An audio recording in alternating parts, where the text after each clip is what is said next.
der Begriff Mitteleuropa ist etwas anders als Mittelosteuropa. Man spricht sehr oft über Mittelosteuropa oder Ostmitteleuropa in Bezug auf Polen, Tschechische Republik, Slowakei und Ungarn.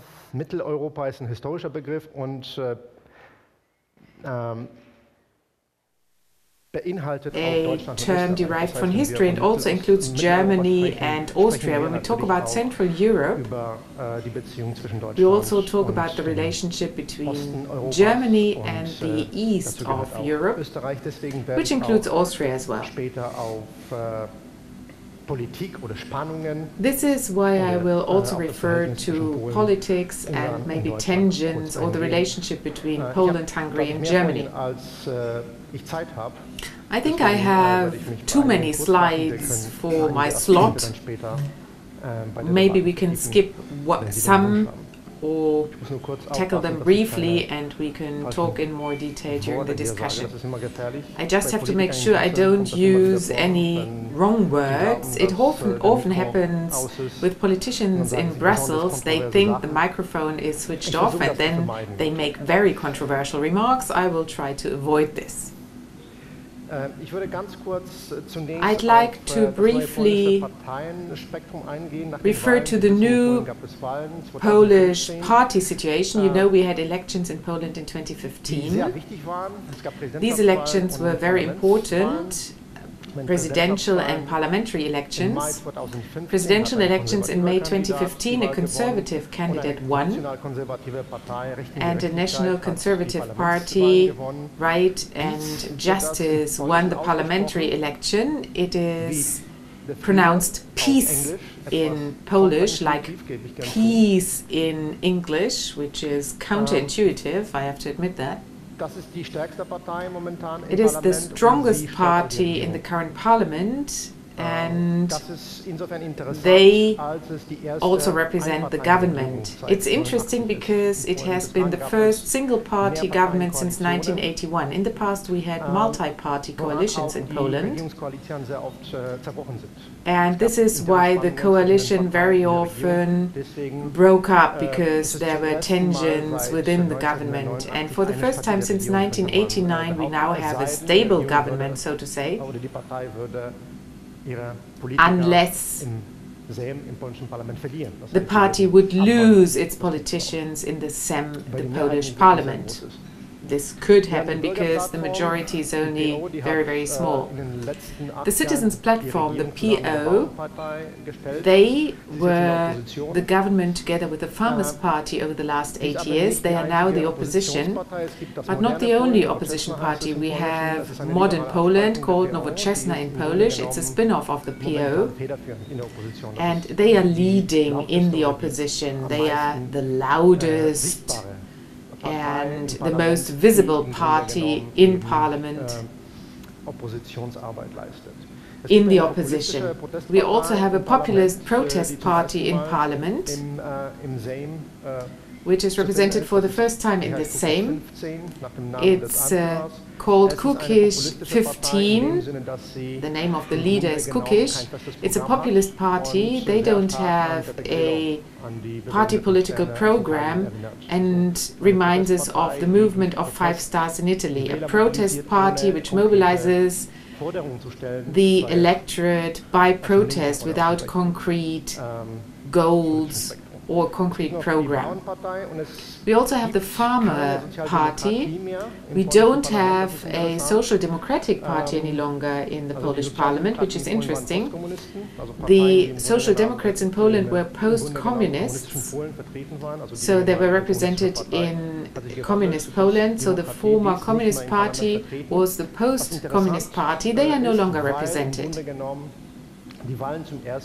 This is interesting because for the first time elections resulted in a situation that we have a post-transformation phase in Poland. We only have the Farmers' Party, which just made it into parliament, but most of the parties are post-transformatory parties.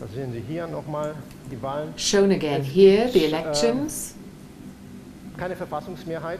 We don't have a constitutional majority in Poland. Many people compare Poland to Hungary.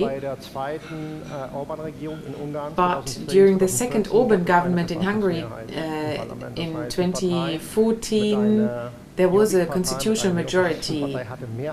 So there was one party with a constitutional majority. They were able to change the constitution. This is not possible in Poland.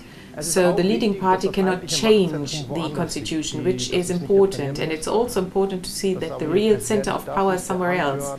It's not the prime minister, not the president, it's the leader of the party, Jarosław Kaczyński. I guess you read a lot about him in the German press. I'd like to briefly tell you what the government program of PiS is. It's a national conservative party. It's not a right-wing or extreme right-wing party. And it's not a Eurosceptical party either. I very often read also in the German press that ultra-nationalists are in the fore in Poland. This is not true. This is not an ultra-nationalist party. There are ultra-nationalist parties in Poland. They are not represented in parliament. But this party cannot be compared to the FPO in Austria, or the True Finns or the Front National. It's a mainstream party with national conservative ideas and some populist ideas, yes, but I think it is still a political mainstream party. You do not always have to agree to everything that representatives of political parties say, but it's not a Eurosceptical party either. The media often say so. I don't think it's true. The first Kaczyński party negotiated the Lisbon Treaty and it was signed by the party, by the president. There was no veto against the party in 2007 when it was negotiated. There was a Polish veto against the constitutional treaty in 2003.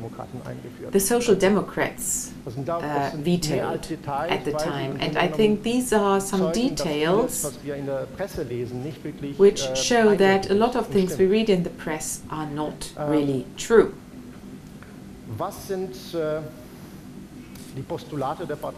Now, what are the philosophies of the party? What is the party political program? What is the program of government? It's, well, I don't want to say a social democratic program, but a socialist program. Many people are surprised to see this. It's not socialist, real socialist or communist. It's a redistribution activity on part of the state, which is important to the party. Basically, these are measures which are taken for granted in the rest of Europe. Child benefit, medication for senior citizens free of charge, or at a reduced price, an additional taxation of assets. This is, of course, something that was discussed very controversially in Poland and in other countries, where due to an economic background we had a lively discussion. We can talk about this in more detail later. What are the reasons for national conservative parties having become popular again? These parties are still popular, I must say. There was a lot of controversy in Poland regarding the Constitutional Court, public media. I guess you read about all this. The current government and PiS party is still popular, and polls show that the popularity is between 30 and 36%. So the party is mostly supported, looking at all the parties in Poland, and this is not a coincidence. It's because of the way capitalism developed in Eastern Europe, not only in Poland but in Hungary as well, and in Slovakia and in the Czech Republic. So what people complain about returning to nationalism in Central Eastern Europe is due to structural reasons. It's not because the Polish, Czech or Hungarians are more nationalist than the French, the Danish, the Germans or the Swedish, but it's because of certain structural facts.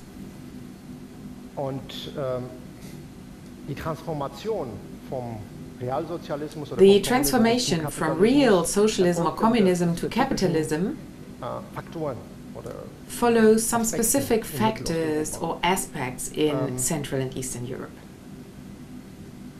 The biggest economic factor triggering the economic development were low labor costs. So the capital that arrived in Poland was attracted by low production costs. There is a lot of foreign capital, and this is what people complain about. I wouldn't say it's a problem, but I reflect the political discourse that we see. Central and Eastern Europe, not only Poland, but Hungary and the Czech Republic as well, to different degrees, are suffering from some pathologies of certain capitalist developments. This is that the economy of such countries is dominated by foreign capital, especially the Brandt sector. Secondly, that capital can be drained to other countries quite easily because of some tax tricks. If you have a group, a corporation in Poland, such as a telecommunications corporation,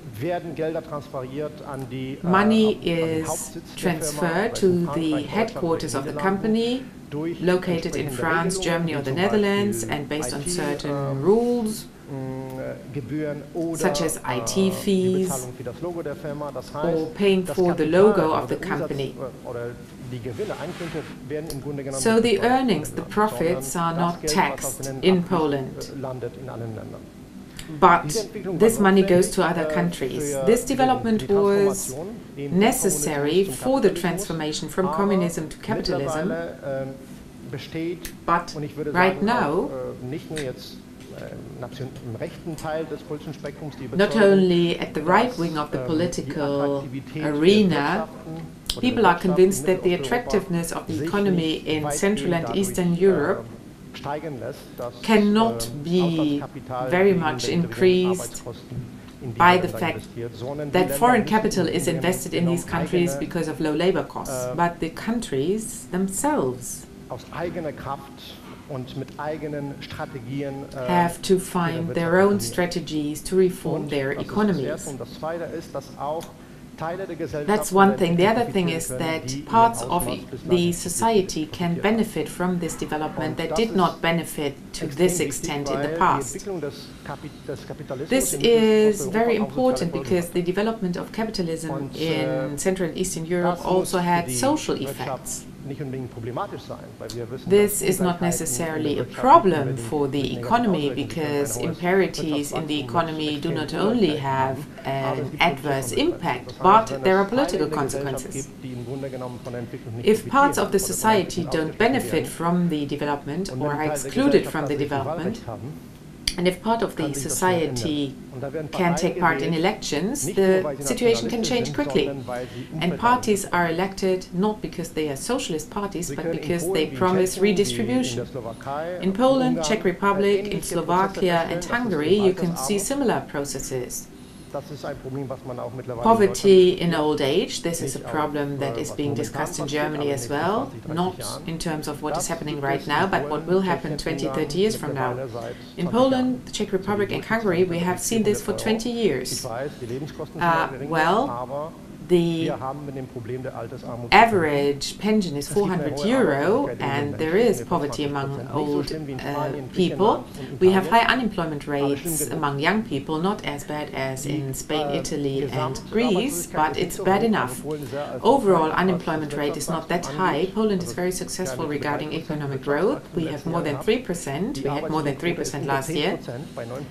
And the emigration rate is below 10%, but these are general figures. But if you look at the distribution of figures, if you look at the young people, the unemployment rate is different. We do have emigration of young people. At the moment, 2.3 million young Polish people live abroad.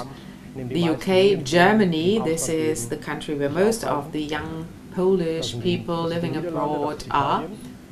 also in the Netherlands and in Italy. And we have other problems in Poland based on the structure of the banking sector. For example, the Swiss franc trap. A lot of loans in Poland in the 1990s were denominated in the Swiss franc, and when the exchange rate was changed, there were some consequences. Very often the loans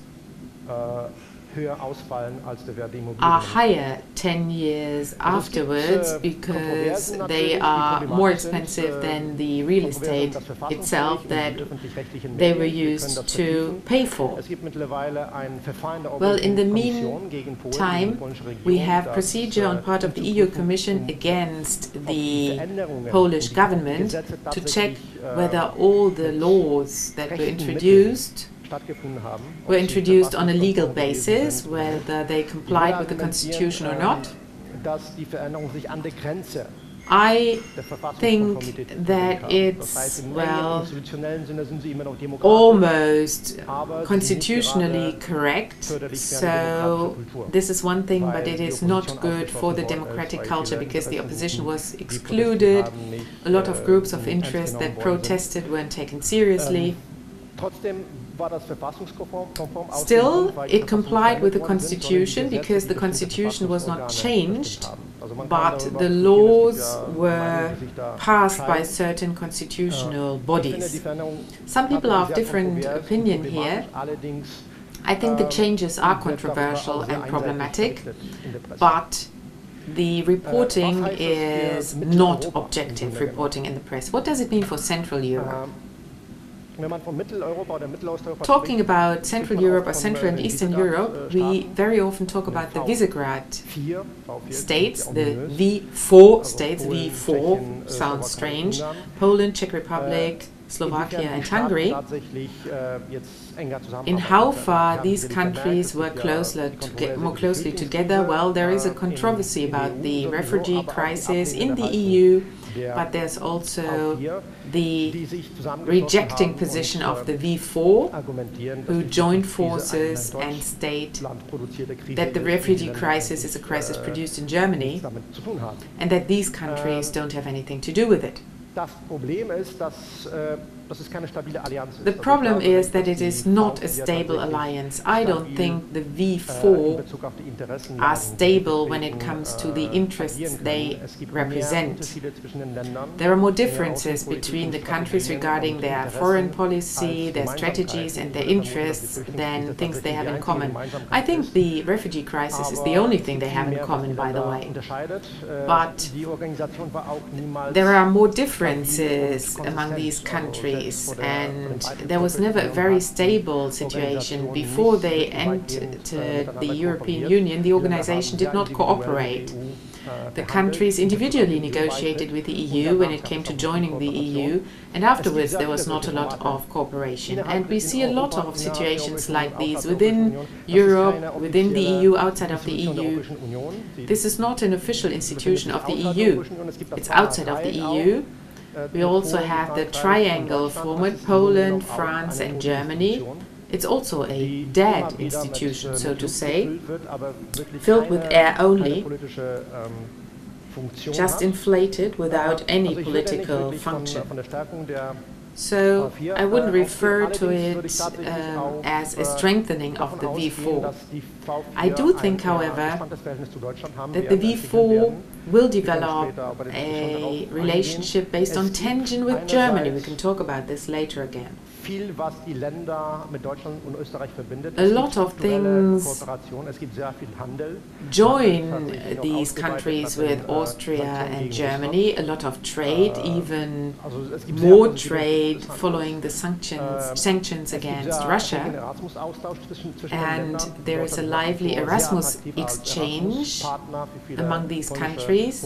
Germany is very attractive as an Erasmus partner for many Polish universities, not because of the German language, which is losing in popularity, but because a lot of English language courses are offered at German universities, and Poland has become a more important trade partner than Russia.